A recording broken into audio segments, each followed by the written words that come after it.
All right, we are going live. So I see the recording has kicked off. Huge thanks everybody for joining us for another episode of Product Lab. This is we, we were a little ridiculous. Part of Product Lab, as you probably already know, it's very casual. It's a look behind the scenes of how things are going. And as Chris and I were putting together our presentation today, we realized today was not quite the full Product Lab. And the words of my amazing co-founder, today is the Ozempic version of Product Lab. You know, what I Yep. mean by that is we realize that there's a whole lot to cover. Some of this is we've looked into the metrics. Some folks definitely tune in for the longer. We're going to try to condense a lot of today into the good, solid, where we're going, where we're building. Obviously, a lot of the stuff we share today will later show up in Huntress marketing, probably 3 to 6 months ahead of time. And so our goal was just to have as much interactive conversation about steering the roadmap, cutting out some of the FUD, and we'll see how this works. So huge thanks, everybody. And hopefully we don't get sued by Ozempic or whoever owns it. Yeah, we will we're gonna try some new things here. Would love your feedback on some of that. Like this one we're gonna shoot for half an hour. Everybody's busy, everybody's always got all kinds of stuff going on. So maybe a half hour is better than an hour. It means like less effort on us in some cases to like produce all an hour's worth of content. We got all kinds of other stuff going on. So if you're interested in a half hour versus an hour, that'd be awesome. Also, like what day? We've been doing these on Tuesday, but is Thursday a better day for you? Love to understand some of that kind of stuff. Give us the feedback because like we don't do this for nobody, right? Like we want people to be here, we want people to participate, and so like whatever works best for you all is what we'll try to do. Yeah, deal. With that said, Chris, I put together the world's crudest agenda, really putting most of the focus on M365 capabilities and escalations. Obviously, we'll talk about other things. We've got some pretty good bangers coming out of the lab.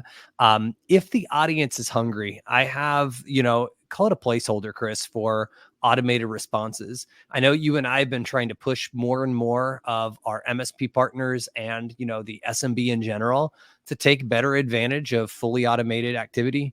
We've largely got feedback in the past of like, hey, look, don't do some of these things. And I think that's just if we have the appetite to go beyond 30 minutes, maybe we throw that one in if you want to kind of play it by ear when we get to escalations. If not, we can skip it. Yep.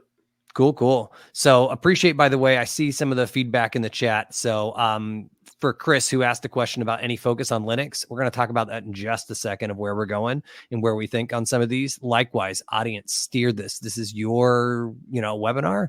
It's not a typical marketing show where the goal is to get you to consume by. This is to steer the product roadmap, to get feedback and really get into the thick of it. Yeah, for sure. I mean, like Cal's saying, like the point of this is not like come and find out about the new features Huntress launched and, get us to sell you on them. It's here's some of the things that we're working on. This is what we're thinking about. What do you think? What's your feedback? So, be a part of it. So, Chris, one of the first big things on the product side of the house for existing partners, customers, etc., we've really been looking at user experience. It's one of those things that from the beginning, we generally believe if we are creating you something that generates more work, generally speaking, that's a net negative on you. And so one of those things that we've been looking at as we started looking at our margins and realizing like, hey, these margins are healthy. If you think about it, margins come from companies like you that are paying for it, right? And so it's a big onus on us for us to say, how do we level up the experience when the company's in a financially healthy position without charging more? So one of the things that as we were diving into feedback, we realized that when partners are having kind of their worst day, whether it's look, a new vulnerability du jour came out and it slipped by everybody's prevention, or crap, I didn't have this product on these customers. I only put it on their servers, but their workstations were compromised. Or even worse, you were maybe an EDR client and you weren't using our cloud, M365 capability. We've realized that those moments for you are the big moments that actually set the difference between, hey, you're a partner and you're a partner for life, right? It's being there. But I would just want to throw it to you that this is now available. So think about it. And when I asked the team, what was their biggest goals? They said sometimes people are just stressed and they need a little bit of cyber therapy, which I thought that was pretty funny. And I know early on, I used to do all those calls myself, so I can relate. Sometimes it's just assistance. Hey, how do I do this? What I'm looking to do, I've got this incident. Maybe you have questions about your incident report that you've received. Obviously, we deliver you that detailed response with all the whole remediation plan. But sometimes this is here. And really, at the end of the day, we just want to be there for you on your worst of days. So what's nice about this is it allows like our team to be able to say, shit, instead of just, leaving you with product support, and product support is really important, right? You can now just with your ticket, just like when you would create a usual ticket, as the team is figuring out like, okay, this is a serious situation. And obviously the more detail you can provide, if you're going after an M365 identity or you're seeing something like that, the more info you share, our team is able to say, look, let's escalate to SOC support and then immediately get you in touch with someone on SOC support that can phone, email you right back. What it does is it keeps our margins super healthy. It makes it so like we don't have to charge like some of the other teams that are doing full SOC support and charge twice as much, and also gets you what you need. So for us, we're pretty excited. And again, rolled out, it's immediately available. We're working on the 24/7 as we ramp up the teams in Australia and the UK. But hopefully that's just positive news to everybody who's already a consumer of Huntress products. And it doesn't matter whether you're using like the managed MDR for, M365, the managed EDR, or the managed side of our security awareness training. Everybody gets this now. Next up, Chris, I know you're working knee deep on SIEM. This is like your baby and you're actually shipping this sucker. Do you want to give the team some updates of what's going on the managed SIEM front?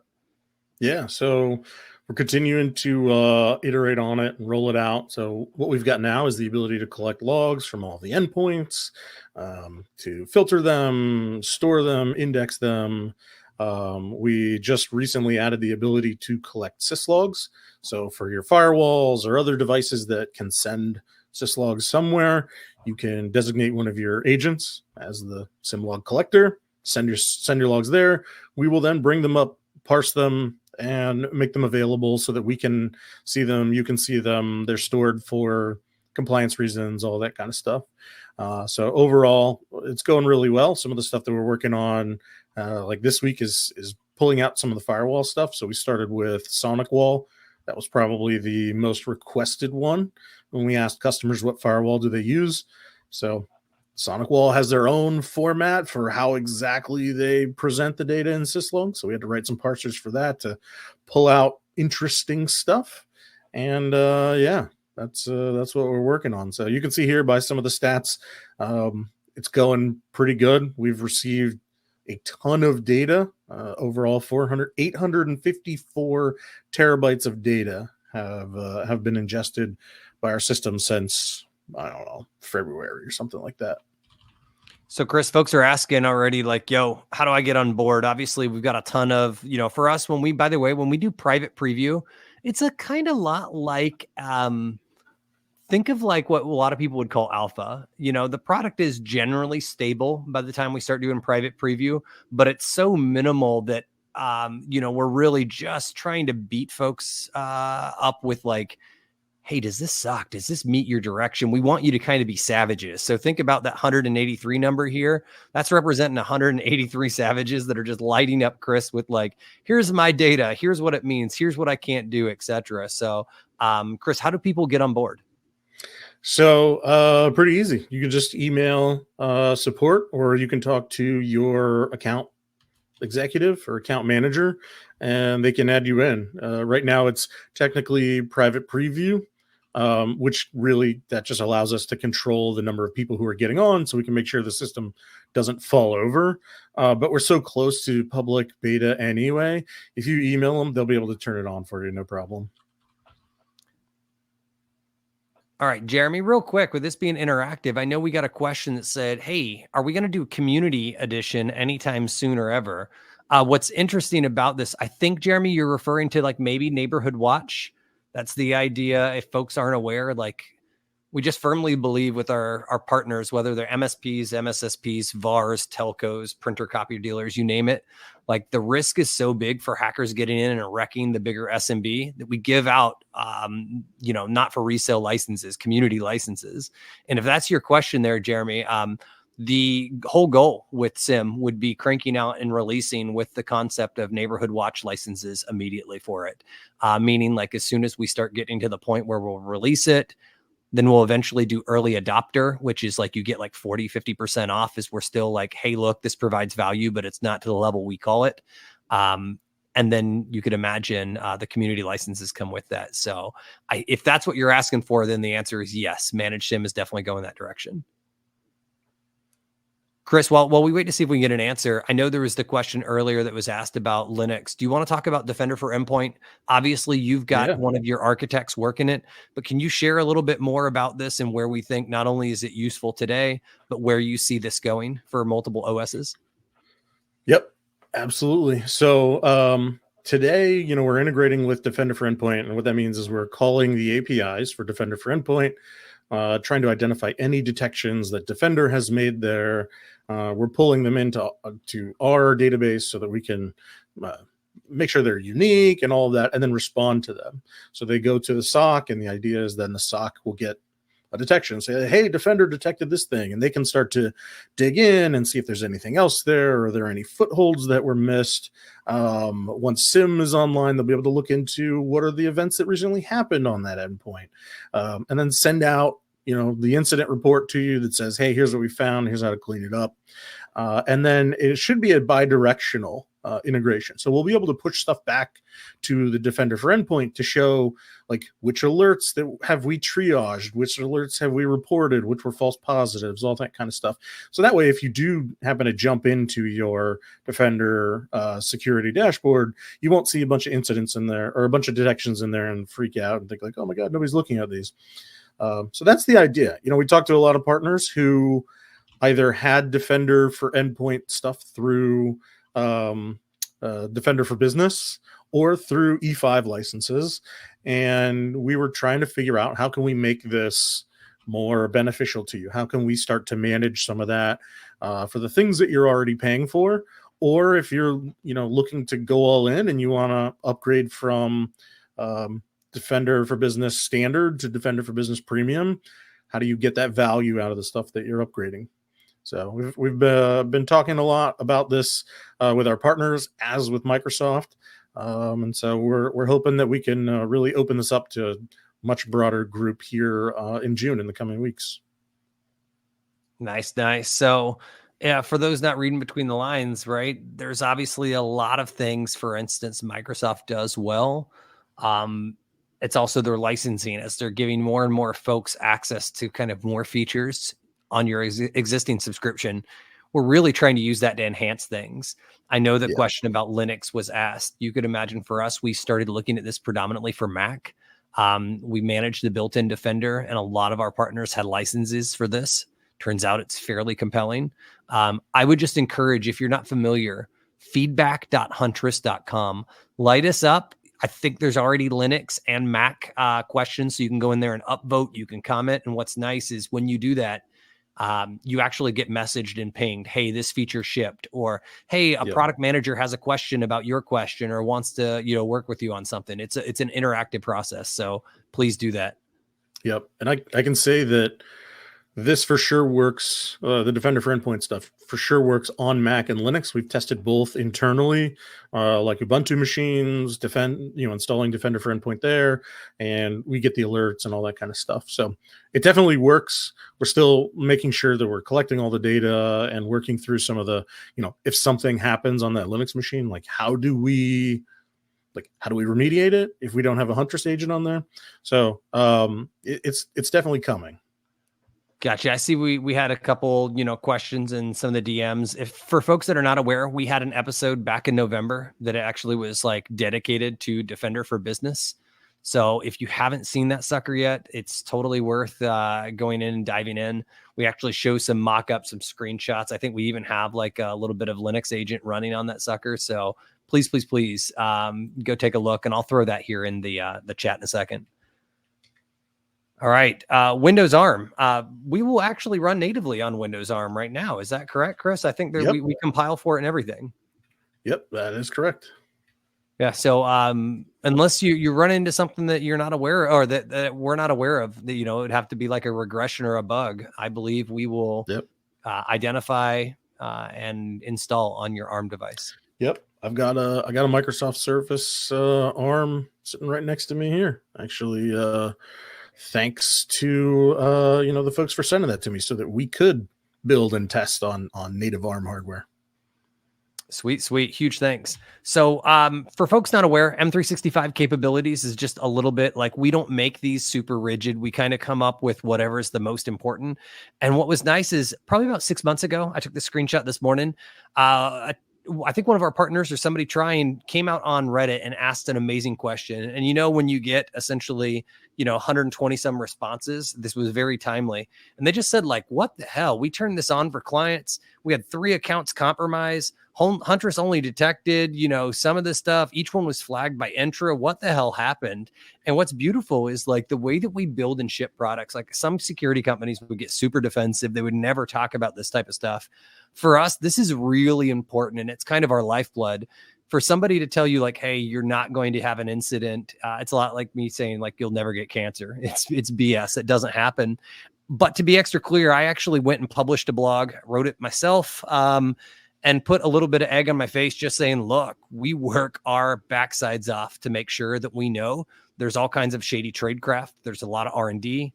I doubled down and said, look, we've onboarded hundreds and thousands of identities, reported over 1,000 incidents. And really the point we got to was like, look, there is stuff that when we release, we call things early access. M365 is still in early access where you're getting a substantially discounted price. It's part of like the way we do business. If you remember, Gmail stayed in like beta for like 5 years.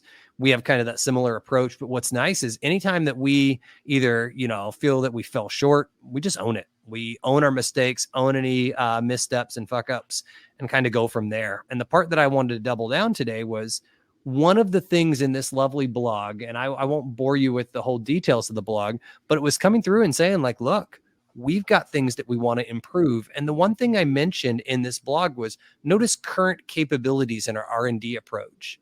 So I want to get you all familiar, in case you're not, real quick, a crash course on how we build capabilities. In case you've never seen this lovely thing before, this is the cyber defense matrix, not a Huntress thing, but you've got the NIST pillars right across the top. You want to identify a threat actor, do your best to protect them when they slip by, put all your effort into detection and response before the situation gets terminal, and you help it recover. You notice the downfall of this chart is the further you go to the right, the more humans have to be involved. So in case you're not aware, like Huntress's sole mission is like, how can we flatten the hell out of the amount of people and the labor? And that's our whole thing, is how do we deliver you, our human experts, at the price of a product? So again, if you're not familiar, ignore some of my terrible animations. They're not perfect. This is not meant to be. But we started out building Huntress, and we built a capability that looks for your attack surface on the endpoint. And what's really exciting about this is we realize that that's not perfect, although we do our best to find what your attack surface looks like. We started managing to do the best prevention. And instead of just adding another antivirus or building our own, turns out Microsoft Defender rocks. It continues to be top 1, top 2, or top 3 every single month in the public results. Our data reflects that as well, since we sit side by side with, you name it, CrowdStrike, Sentinel-1, down to kind of the more traditional or mundane. And so again, on Managed Antivirus, we try to detect what slips by. When something does slip by, hackers often make a persistent foothold, right? If you can see with these 3 examples, this is kind of like a slice of Swiss cheese. Think about it like it's a slice of cheese, but there's holes in it, right? There's usually more cheese though than holes. And so what happens is you layer a capability on top of each other till the point that you can't see through. And so for instance, Process Insights was the whole idea that when threat actors stopped making persistent footholds and just started smashing and grabbing, whether that's an info stealer or whether that's something like ransomware, where they don't need to make a long-term persistent foothold, they just need to capture the data and go. We've kept adding these capabilities. And what's nice is if you look, even when things hit the fan and it goes to ransomware canaries, we added the feature. So like, even if it gets to that situation, it turns out it's a lot more valuable to know at 10 p.m. at night on a Sunday, instead of your customer or your partner running in at 7 a.m. in the morning to a completely downed system, right? That could have been a whole night of restoring critical backups if it ever gets to that level. And so capabilities are really kind of our lifeblood. And all this is augmented with, our step-by-step actions that our humans craft to you to take those automated and assisted remediations. So again, these are one of those things that like you have to build. And I know a lot of people say you add layers, but they don't realize like your product should also have layers. It cannot just be a one-stop shop. And so I know that's a lot to throw at you, but hopefully this gives you an example of how you build a comprehensive product.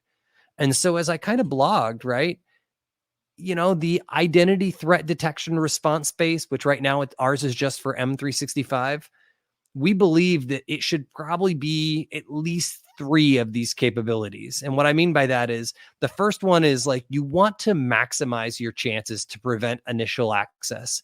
And that's where I'm going to be spending a lot of time today. In future episodes, by the way, we're going to talk about these shadow workflows. Like these are the shady ways that hackers will create like forwarding of like somebody's invoices to another account. And then they'll make an inbox rule to like delete or hide that. And then they'll send another invoice in with a different kind of routing number and a different, account number. And that's how they steal like wire transfers, whether it's accounts payable or maybe you have somebody like a real estate client doing a house transaction. It's just wild. And last but not least, as I'm mentioning, rogue apps, just because you can add an M365 app doesn't mean your client should. So there's a lot of these things, right, that we're adding. And then notice the end is kind of a catch-all. We know that there's a ton more post-exploitation tradecraft lurking, but I hope this whets your palate a little bit on like the way that we think about building. And so you're going to, in the very, very near future, you're actually going to see unwanted sessions show up in your dashboard of M365. It's not an upsell. It's not something you have to buy. It's just part of maturing, right? When you buy a product that's a SaaS product, every month that SaaS product should be getting better, right? And every month we should be figuring out how do we deliver that to you without increasing costs. Like that's a good partner. That's a good customer and vendor relationship. So without further ado, I wanted to share this fuzzy old thing. Chris, do you want to give a high level maybe of like, this is our MVP, right? Can we tell somebody where something was suspicious? But what are your issues with this? I've got a couple, by the way. But what's your thoughts? Because I've obviously got the new hotness coming after this too. Yeah. So, I think this is good, like to start with, right? And this is where we told the team, like, hey, do a thing, ship it, iterate on it. This is awesome. But like, this is just text in like a blob. So there's not a ton that you can do with this. You can't provide feedback to it or whatever. So I know you've got some stuff to show. This is also a thing that we are working on is how do we take this incident report that for us has largely been text for a long time, and how do we make it into interactive pieces and overall make it better? All right. So now I get to show some of the fun stuff here, right? So when we were looking at the MVP, we realized there was so much of like, when you hear unwanted access, unfortunately, the industry has kind of done a service and trained us impossible travel. And you just make this perfect geofence. And it turns out we have the data now across millions of identities. That's bullshit. It actually doesn't work that way. What I mean by it is as soon as you think you've got something geofenced, you start to understand that even Microsoft's data is not fully accurate of where the geofence is coming from. On top of it, as soon as you put some conditional access, not that you shouldn't, I find these, by the way, extremely valuable. But if you pay for the additional licensing, you could set conditional access rules. But no offense, that requires you to do a lot more, understand a lot more. And the whole thing is, I started this out as Huntress, when we're doing our job, we should not be generating you more work, right? We should be delivering you outcomes, not just output. With that said, sometimes it needs to be cooperative. So I want to show you some of the fun stuff that's coming your way. So our unwanted access capability, notice, right? You've got the EDR category, and EDR has all kinds of the capabilities I just mentioned. ITDR is going to have its own, right? And with its capability that's on its way, notice the sucker right now is in a kind of private beta. If anybody has appetite, by the way, of playing with this, I could pass this over to the team. But what's beautiful about this is we're considering your feedback that, location is important.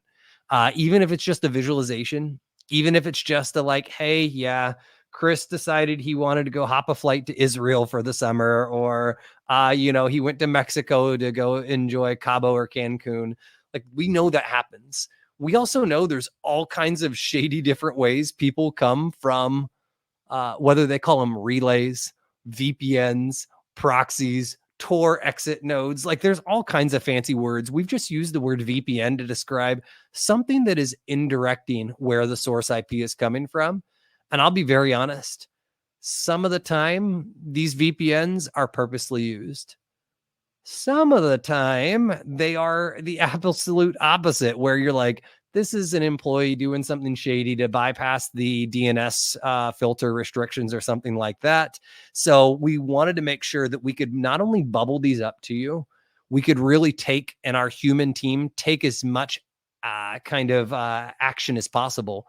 Because when you have somebody steal your credential, or even worse, steal your token, that's that session ID that allows somebody to stay logged in for maybe 30 to 90 days. Those literally get given out and resold on dark web marketplaces. And we realized that if we can't give you and inform you the decisions and allow you to be able to control this, or require you to pay for like Microsoft conditional access, that's really not living the spirit of us delivering a fully managed service. So we're doing our best to kind of give you conditional access light. And again, no extra cost, anything in that direction. So for instance, if you dig into login events or you dig into VPNs, for instance, VPN configurations, you're going to be able to come in here and say, look, I know that, for instance, this VPN is coming from this location, etc. And I want to come in and actually set the organization. Notice VPN name. This is mocked data. This should probably be hide my ass and everything else, but it's visual. This is the UI mockups from this week. But what's nice is it will allow you, if you want, to do two things. It'll allow you to both be able to say what we're doing, but it also allows you to say whether this is expected or unauthorized. What I mean by this dichotomy is you can't actually call it an allow list and deny list. That's not how VPNs and locations actually work in the real world. We can say this confidently because we've seen, and believe it or not, the average one of you, when you're coming from your M365 account, you're actually coming from about 10 locations on average.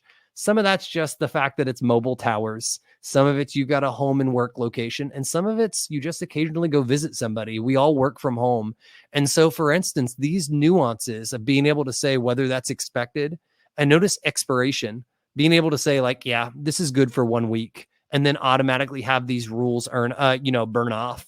Like, this is coming your way. This is stuff that we're actually testing. And notice the same thing for location rules.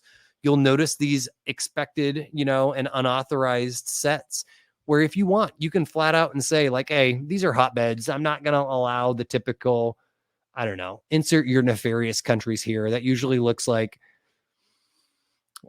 Russia, China, Estonia, Romania, Ukraine, probably followed with some like North Korea, maybe some North African countries. But this allows you to have control. But even better than that, this allows the Huntress team to be able to actually make decisions. And notice sometime our team is going to be able to say, whether it's our automation or our humans going, you know what? Expected doesn't mean allowed, but it means we usually see you coming from this location. So using frequency analysis, etc., we're going to be able to say, hey, this is an expected place on your behalf. But expected doesn't mean blindly trusted. It just means it gets a little bit more reputation on this end. So this is, for instance, where we're going to have all kinds of these crazy things. And I've heard, I don't know if anybody saw in the chat, Jeremy just said, whoa, this would have helped me just last week. I had an influx of VPNs from a client that turned out they were all legitimate. But I'm willing to bet, Jeremy, you got probably a bunch of Huntress incidents that said, yo, this is weird. No offense, that's us. That's our problem. And you probably had to reject those incidents to say like, nah, this was expected. What's really cool is now that we have the ability to manage these rules and configs, you're going to be able to get not only the ability to set some of these to help, minimize these, and we're going to have the ability to help suppress some of these. But Chris, do you want to talk a little bit about escalations of how this plays in? Yeah, absolutely. All right, dude, because these go hand in hand. So, like, why don't Yep. you tell the team a little Exactly. bit, maybe using those examples? Because I'm looking for those not aware. Jeremy said he had 30 plus incidents. That's ridiculous. That is us not doing our job. That's also a good example of what I mean. Like, the product is delivering value. But that's why, for instance, it's still in that early access pricing and everything else like that. It's not just to jack up the pricing. It's what we're doing is we're setting the expectation that this is value and valuable, but it's not perfect, right? And we're going to keep iterating. So, Chris, talk a little bit about this. Yeah. So one of the things that we want to introduce, and we've had these in a very minor capacity for a while, is something we've been calling escalations. So when you think about like a Huntress incident, that's really us saying, hey, there's this thing that happened. It's bad. Humans looked at it.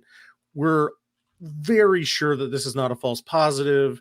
Here's what you need to do to clean it up. Right. But there's a bunch of times where we're not really sure. We can't tell by ourselves, right? Like, is the user allowed to log in from Canada? Is the user on vacation in Europe, right? Like, did they suddenly decide they wanted to use a VPN because it was more secure or whatever? They heard it on a podcast. I don't know, right? There's a bunch of these cases that we have found where we're like, hey, this could go either way. It could be bad. It could be okay.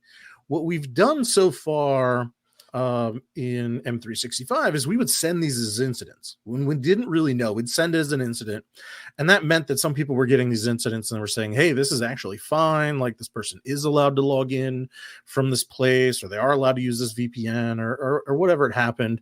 And mostly customers were appreciative of that because they felt like they were part of it. They were within the loop of what's happening. But as we step back, we said, like, what we don't want is to send these things that we're not sure about as incidents. What we really want is a way for our system or our analysts to kind of raise their hand and say, hey, got a question over here. Is this expected? Like, is this normal? And this can be much broader than just like M365, right? This could be, if you think about in terms of remote management software, if we start to see different remote management software installed, we would want to raise our hand again and say, hey, by the way, did you install this RMM over here? Did you intend for this to be that way? There's a lot of these cases you can think through where it's like, hey, your SOC analyst might need to get your attention and really get something from you. So that's the point of these escalations. And I got two, kind of examples here to help you kind of understand the workflow. So if you want to jump to the next slide, Kyle. All right, so why would we escalate? And like I said, it's generally when we don't have enough detail. So here's a scenario. We're collecting VPN and location data, just like Kyle was showing. Some users connect their VPNs, some don't. Lots of people are working remotely, so they could be located all over the place, all over the country. What we don't want to do is force you to do this all within the onboarding to say, okay, you're onboarding 40 users for M365. Tell us Now the go location choose of each all of these 40 and which locations, VPNs the Chris. user don't. Yeah, that's going to be completely inconvenient. Terrible. Yeah, that would suck. Like I know me, like I would get to that point and I would just be like, why are you making me do this? It's terrible, right? So for us, we're trying to think through like how can we make that happen? So the workflow that we're kind of building towards is a user connects, we see that they're on a new VPN, we'd send an escalation to you as the partner and say, hey, by the way, so and so logged into this VPN that we'd never seen them use before. And from there, you'll be able to give us the answer of like, no, this is bad. They're not allowed to use the VPNs, or yeah, this one user is allowed, or everybody in this organization is allowed because that client likes to use VPNs for better security, right?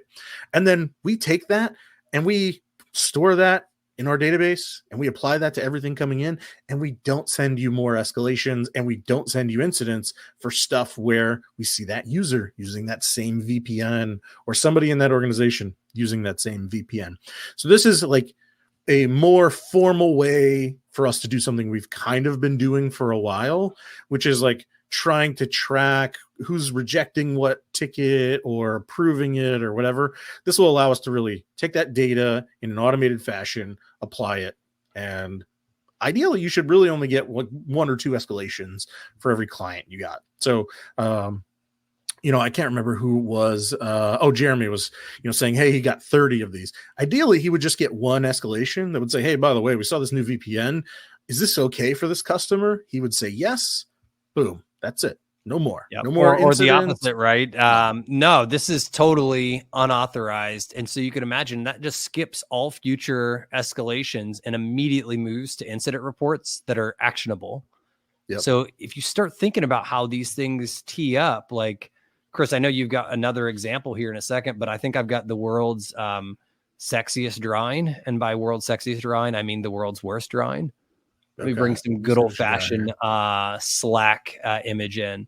So for those not tracking, the way that we're seeing this kind of is going to follow a workflow like this, where our object in the database, we do some sort of detection analysis, right? Whether that's compute or humans hunting. This creates this signals object, which we then investigate. Again, more humans. You could imagine this allows us to be able to make a decision. Nah, our algorithms are wrong. Yo, this is so bad it needs to be reported. Or like, I don't actually know for this escalation. Even though this doesn't show it, the next steps that we're building in here, and kind of I alluded to kind of kicking off a bigger question is, we want to take automated response on your behalf. We want to build the SOAR type style engine that would allow you to set pre-configured rules. And we really would love our humans to both take action on your behalf in the rules. We've kind of got pushback in the past when we've pushed this, but since we've kind of got a forward-looking team here, I just wanted to throw this your way of like, you could imagine escalate one time here, but in the future, this whole investigation process gets skipped because we've matched a rule or something you previously set, goes straight to report, which goes straight to full remediation against the SOAR rule. So again, I'll zip my lips, but that's the direction we're heading. Yeah.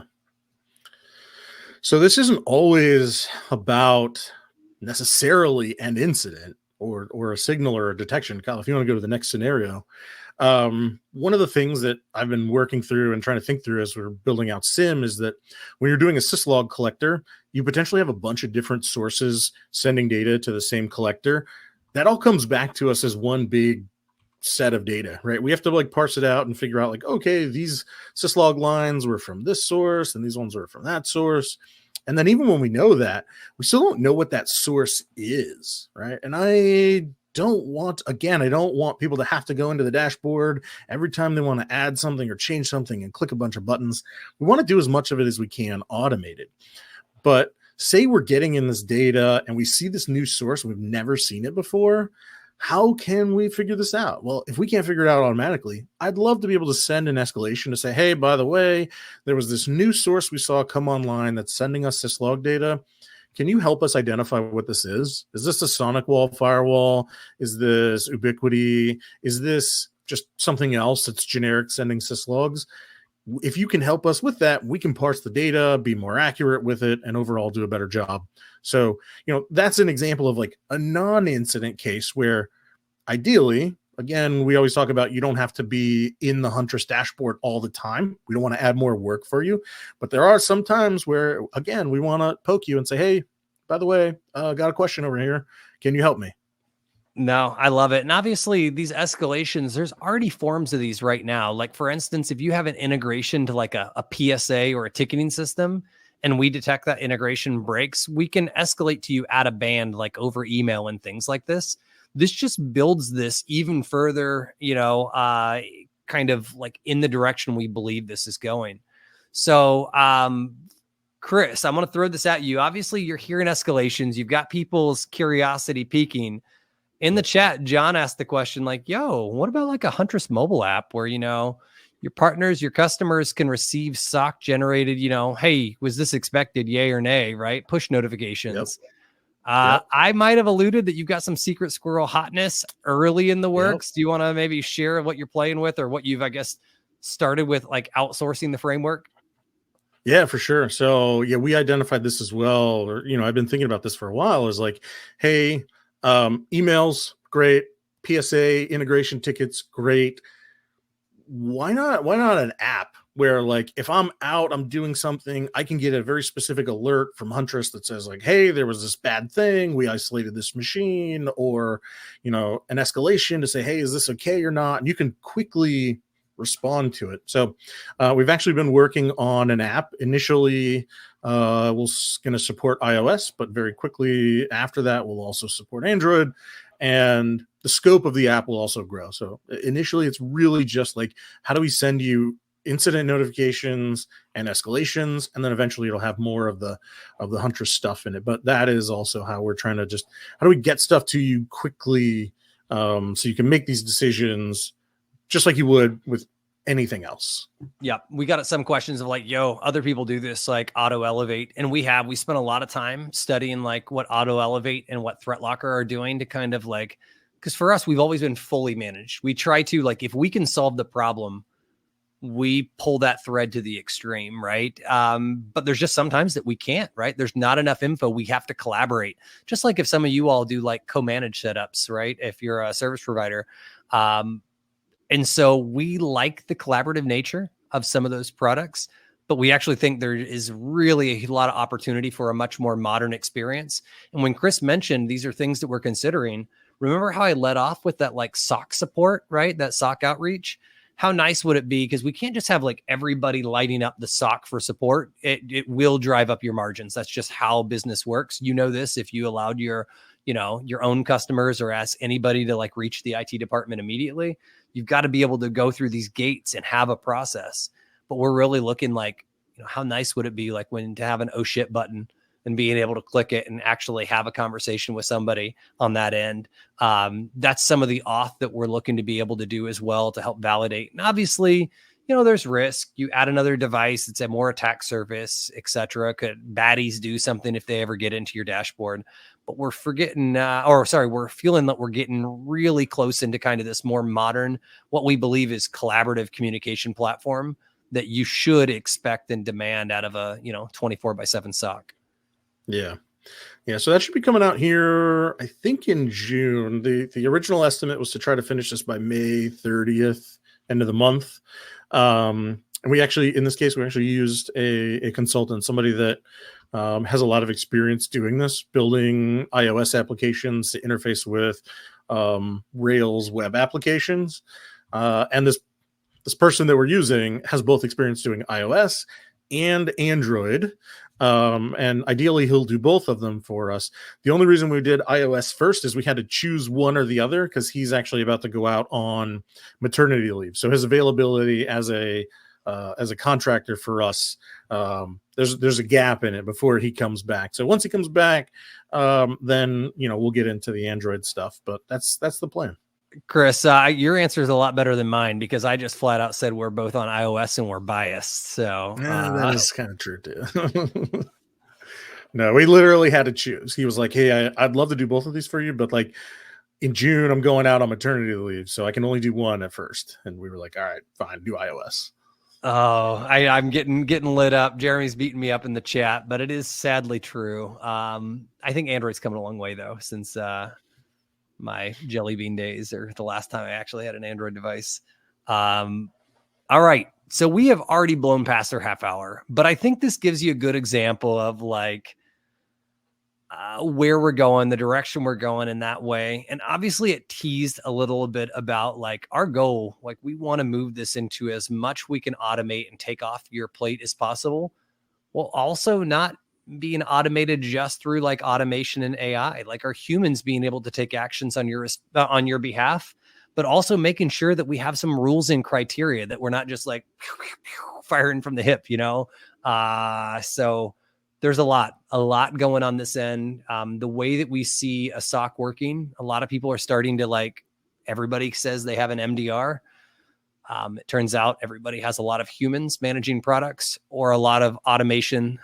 We like to say that we're delivering both enterprise expertise and, world-class humans. So we're really trying to thread this needle.